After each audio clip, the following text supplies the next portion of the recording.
trust what you see. ನೀವೇನನ್ನು ನೋಡ್ತೀರಾ ಅದನ್ನು ನಂಬಬೇಕು. Jesus, what do you want me to focus on in this season? ಯೇಸುವೆ, ಈ ಒಂದು ಕಾಲದಲ್ಲಿ ಏನನ್ನು ಗಮನಿಸಬೇಕು ಎಂಬುದಾಗಿ ಯೇಸು ನೀವು ಕೇಳುವಾಗ You will see something. ನೀವು ಕೆಲವೊಂದನ್ನು ನೋಡ್ತೀರಾ. Purida. ಅರ್ಥ ಆಗ್ತಾ ಇದೆಯಾ? You will see something, right? ನೀವು ದೇವರು ಯೇಸು ನಿಮಗೆ ಕೆಲವೊಂದು ವಿಷಯಗಳನ್ನು ತೋರಿಸ್ತಾರೆ. Trust that. ಅದನ್ನು ನಂಬ್ರಿ. Trust that God is showing you something. ದೇವರು ಕೆಲವೊಂದು ವಿಷಯಗಳನ್ನು ತೋರಿಸ್ತಿದ್ದಾರೆ ಅನ್ನೋದನ್ನು ನಂಬ್ರಿ. Pastor, I'm already married. ನಾನು ಫಸ್ಟ್ ಮದುವೆ ಆಗಿದ್ದೀನಿ. And I asked Jesus to show me what to do in life. ಜೀವನದಲ್ಲಿ ಏನು ಮಾಡಬೇಕು ಎಂಬುದಾಗಿ ಯೇಸುವನ್ನು ಕೇಳಿದಾಗ And this lady's face is coming, Pastor. ಈ ಹುಡುಗಿ ಮುಖ ಬರ್ತಾನೆ ಇದೆ pastor. I need to trust, right? ಅದನ್ನು ನಂಬಬೇಕು ಅಲ್ವಾ? I need to trust. This is the girl that God has for me. This wife is wrong. ಈ ಹುಡುಗಿ Wrong option. ನೀವು ಇರೋ ಹೆಂಡತಿ ತಪ್ಪಾದಂತ ಒಂದು ಆಯ್ಕೆ, ಈ ಹುಡುಗಿನೇ ಸರಿಯಾದ ಆಯ್ಕೆ. So do people do that? ಅದನ್ನು ಮಾಡ್ತಾರಾ? Yes. ಹೌದು, Yes. ಮಾಡ್ತಾರೆ. They are called STUPID. Yeah, stupid people do that. I know one guy who left his wife because Jesus told me to leave my wife. I know that guy. ಕೆಲವೊಂದು ಮುಟ್ಟಾಳ್ರು ಇದ್ದಾರೆ, ಯೇಸು ಸ್ವಾಮಿ ಹೇಳಿದ್ರು ಅಂತ ಹೇಳಿ ಹೆಂಡತಿನ ಬಿಟ್ಟು ಬೇರೆ ಒಂದು ಹುಡುಗಿ ಹಿಂದೆ ಹೋದವರು.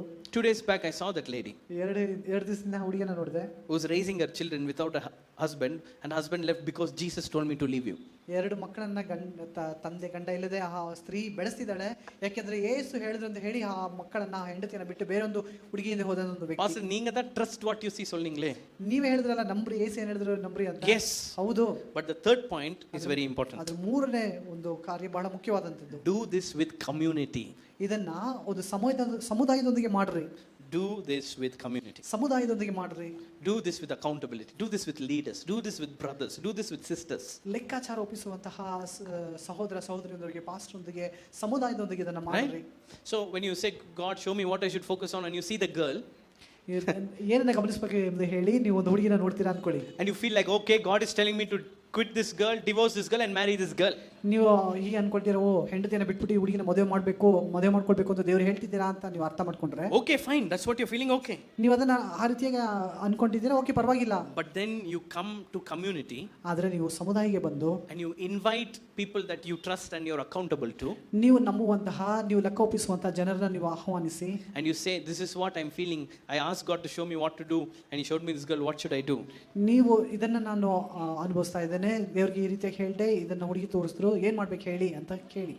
So that person should be able to say, hey, ಆ ಒಂದು ವ್ಯಕ್ತಿ ಹೇಳಬೇಕು, ತಪ್ಪು, ಲೇ ತಪ್ಪು ತಪ್ಪು ತಪ್ಪು ತಪ್ಪು ತಪ್ಪು ತಪ್ಪು ತಪ್ಪು ತಪ್ಪು ತಪ್ಪು. No, you're just seeing something that's not true. This is not godly. This is not biblical. I'll help you see. You pray again. Then you do this with community. ಇದು ಸಮುದಾಯದೊಂದಿಗೆ ಮಾತನಾಡಬೇಕು. ಸಮುದಾಯದಲ್ಲಿರುವಂಥ ವ್ಯಕ್ತಿ ನಿಮಗೆ ಹೇಳಬೇಕು, ಇದು ತಪ್ಪು, ಇದು ಸರಿಯಲ್ಲ, ಇದು ದೇವರ ಚಿತ್ತವಲ್ಲ ಎಂಬುದನ್ನು ಹೇಳಿ ನಿಮ್ಮನ್ನು ಅವರು ನಡೆಸಬೇಕು. ಮನಸ್ಸಲಾಯೋ? ಅರ್ಥ ಆಯ್ತಾ? ಇಂಗವರೆಗೂ ಪುಂಜಿಚ್ಚಾ? ಅಷ್ಟವರೆಗೂ ಅರ್ಥ ಆಯ್ತಾ? ಇನಿಮೇಲೆ ಎದುಮೇ ಇಲ್ಲ, ಇಂಗವರೆಗೂ ಪುಂಜಿಚ್ಚಾ? ಇನಿಮೇಲೆ ಏನು ಇಲ್ಲ, ಅಷ್ಟವರೆಗೂ ಅರ್ಥ ಆಯ್ತಾ? ಇದೇ ಜಾಸ್ತಿ உங்களுக்கு. ಇದೇ ಜಾಸ್ತಿ. இதே நீங்க ವರ್ಕ್ பண்ணா வேற ಲೆವೆಲ್ போயிடுவீங்க. ಇದನ್ನೇ ಕಾರ್ಯ ಮಾಡಿದ್ರೆ ನೀವು ಬೇರೆ ಲೆವೆಲ್ಗೆ ಹೋಗ್ಬಿಡ್ತೀರಾ. Holes will get healed. ರಂಧ್ರಗಳು ಸೌಖ್ಯವಾಗ್ತದೆ. Wholeness will happen. ಸಂಪೂರ್ಣತೆ ಉಂಟಾಗ್ತದೆ. Look at your friend and say, Jesus is a very real being. ಯೇಸು ನಿಜವಾದಂತಹ ವ್ಯಕ್ತಿ.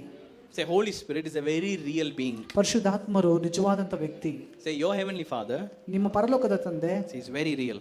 ಅವರು ಬಹಳ ನಿಜವಾದಂತಹ ವ್ಯಕ್ತಿ. You might not see, you might not feel, but I want you to know they are involved in your life. As you keep intentionally inviting them and involving them, you will see his voice. ನೀವು ನೋಡದೇ ಇರ್ಬೋದು, ಅವರನ್ನು ಕಾಣದೆ ಸ್ಪರ್ಶಿಸದೇ ಇರ್ಬೋದು, ಆದರೆ ನೀವು ಸತತವಾಗಿ ಅವರನ್ನು ಆಹ್ವಾನಿಸೋದಾದ್ರೆ ನೀವು ಅವರನ್ನು ನಿಮ್ಮ ಜೀವಿತದಲ್ಲಿ ಅನುಭವಿಸ್ತೀರಾ. So I want you to be intentional about inviting and involving Jesus in your life. And how does that look? ನೀವು ಉದ್ದೇಶಪೂರ್ವಕವಾಗಿ ಅವರನ್ನು ಆಹ್ವಾನಿಸುವಂಥದ್ದು, ಅವರನ್ನು ಒಳಪಡಿಸುವುದರಲ್ಲಿ ನೀವು ಸತತವಾಗಿ ಮಾಡಬೇಕು. Tell me, how does that look? ಯಾವ ರೀತಿಯಾಗಿ ಕಾಣ್ತದೆ ಮಾಡಬೇಕಾದ್ರೆ? Pastor, sure, I'm going to be intentional about inviting and involving Jesus in my life. But how does that look? Practically, how does that look? ಪ್ರಾಯೋಗಿಕವಾಗಿ ಅದು ಯಾವ ರೀತಿಯಾಗಿ ಕಾಣ್ತದೆ ಹೇಳಿ.